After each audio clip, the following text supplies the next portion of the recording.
My name is Julia Boyle, and I'll be presenting my work on how priority effects alter the interaction outcomes in a legume-rhizobium mutualism. So to begin, I'll talk a little bit about what priority effects actually are. So it's this idea that the order of arrival of species affects the ability of future species to be able to colonize that environment.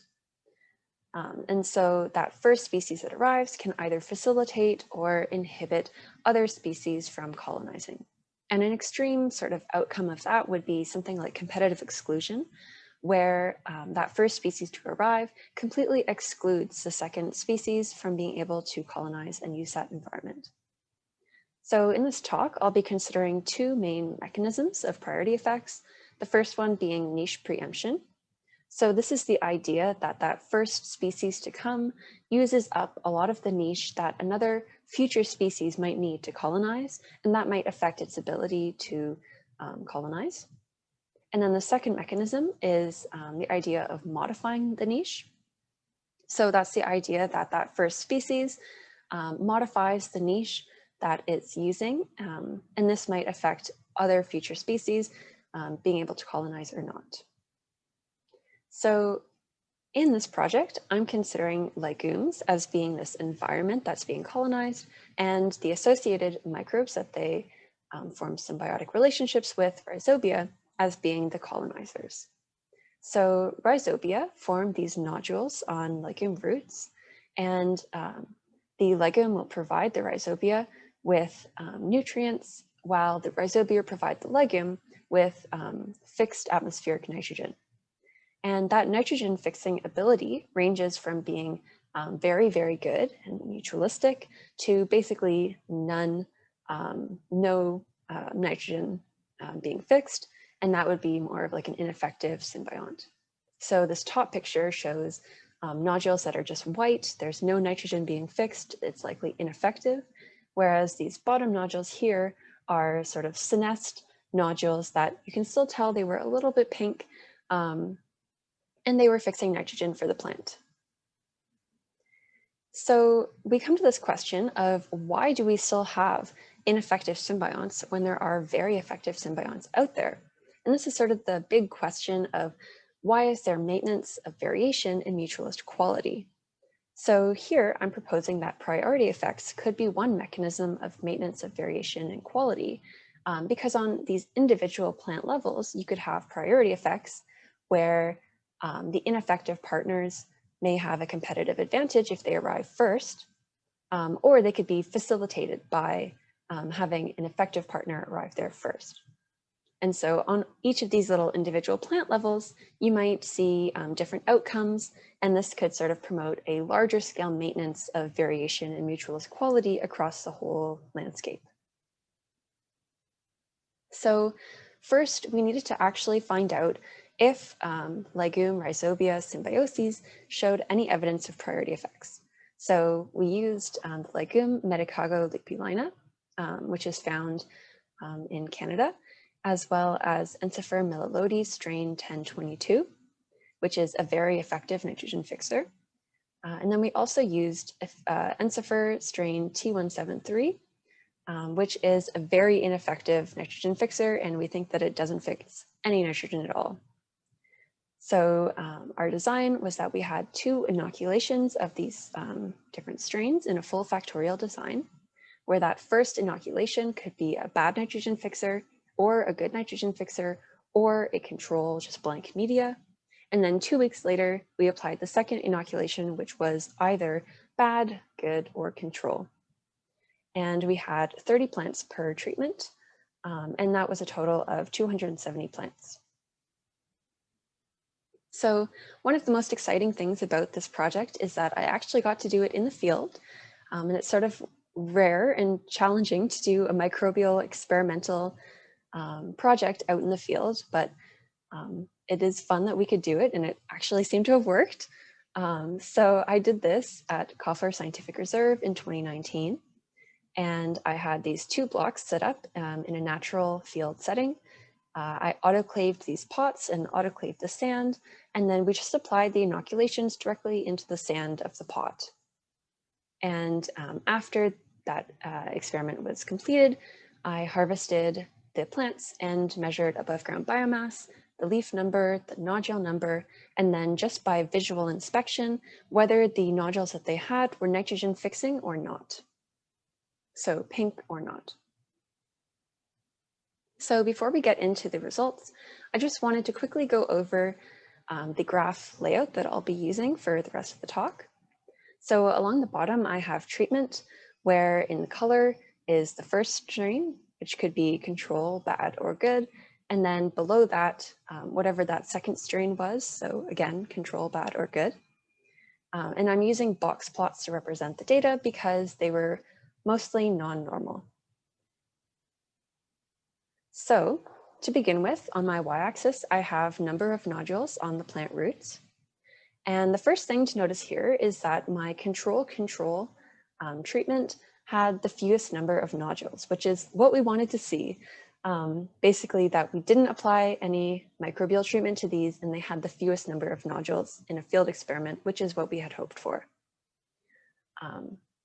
One thing that we didn't expect is that I sort of thought that plants that received the good treatment would have the highest number of nodules because they were all very effective. However, we actually saw that plants that received a bad nitrogen fixer first as their first strain tended to have more nodules than if you received a different treatment as your first strain. Then, specifically, to actually look for priority effects, we need to compare when the order of arrival was actually different. So here we're most interested in these gray boxes, so getting bad, good versus good, bad.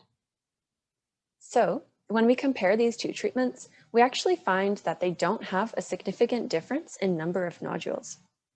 And this I sort of interpret as them having sort of a similar amount of niche being filled between these two different treatments. They have the same number of nodules. Then we were sort of interested in seeing, okay, they have the same number of nodules, but are the proportion of effective versus ineffective strains in those nodules different? And we found that the best way to look at that would be looking at proportion data. So now on the y-axis, I have proportion of nitrogen fixing nodules, where 1 means that all of the nodules were nitrogen fixing. And when we compare our two important treatments, bad, good versus good, bad, we find that they actually do have a difference in the proportion of nitrogen fixing nodules. And if there weren't priority effects, we would expect them to be the same.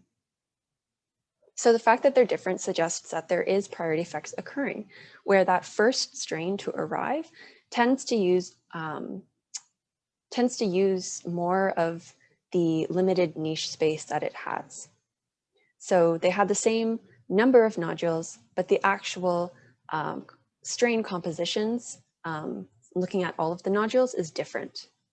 So if you received a bad nitrogen fixer first, more of your nodules were ineffective than if you had received that same strain second instead. And so here I'm thinking about this as niche preemption, where that first strain to arrive tends to use more of the resources of that niche that they both share. And that sort of prevents the second species from having as much available niche.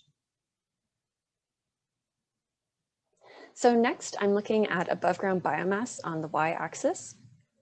And although it's a little bit hard to tell with box plots, we did see a very big effect of the first strain. So it seems to be that first strain that it encounters that really determines how plant performance will go. So overall, if they got a good nitrogen fixing strain first, they had a higher above ground biomass, so a higher performance. And if they received a bad, ineffective symbiont first, then their above ground biomass stayed low, even if they received an effective symbiont later on. So here, this is sort of this idea that we can see that early exposure to these good mutualists seems to reduce the cost of low quality symbionts later. So we can see that in the good-bad treatment, where if you received that good nitrogen fixer first, even if you associate with that ineffective symbiont later, it doesn't seem to have an effect on your performance. So it reduces the actual cost of receiving those low quality symbionts later on. But vice versa, if you got that ineffective symbiont first, even if you receive that effective symbiont later, it doesn't sort of make up for the performance cost to the plant. So this suggests that the early associations that plants make with microbes is especially important for determining their lifelong performance. And this was significantly different.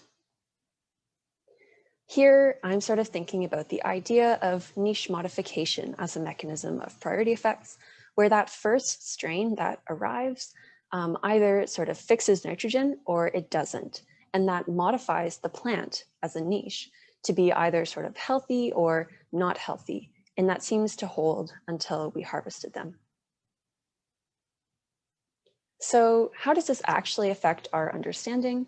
Well, this is one of the first studies that looks at priority effects and also focuses a lot on host performance. So we actually don't have that many studies that look at host performance as a result of priority effects, especially in plants. So that was kind of exciting to look at. And we found that, yes, in fact, the order of arrival seems to affect the benefits that a microbiome can confer to its host, and that those early associations are especially important in plant performance.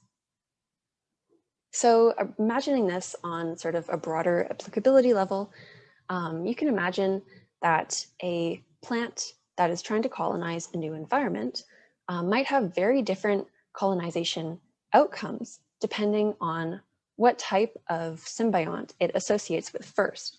So if you're a plant colonizing a new environment and you run into an ineffective symbiont first, even if there are effective symbionts in the environment around you, if you encounter that ineffective one first, you might not be able to actually successfully colonize and get established in that new environment, and that could constrain your range.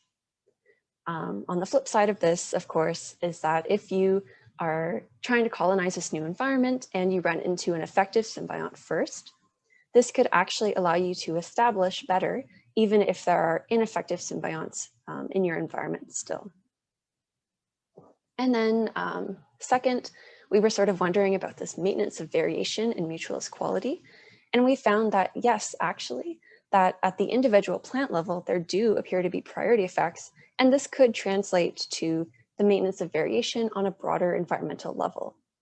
So we found that ineffective symbionts can still heavily colonize roots via priority effects, and that getting mutualists early on can reduce the actual cost of those low quality symbionts later.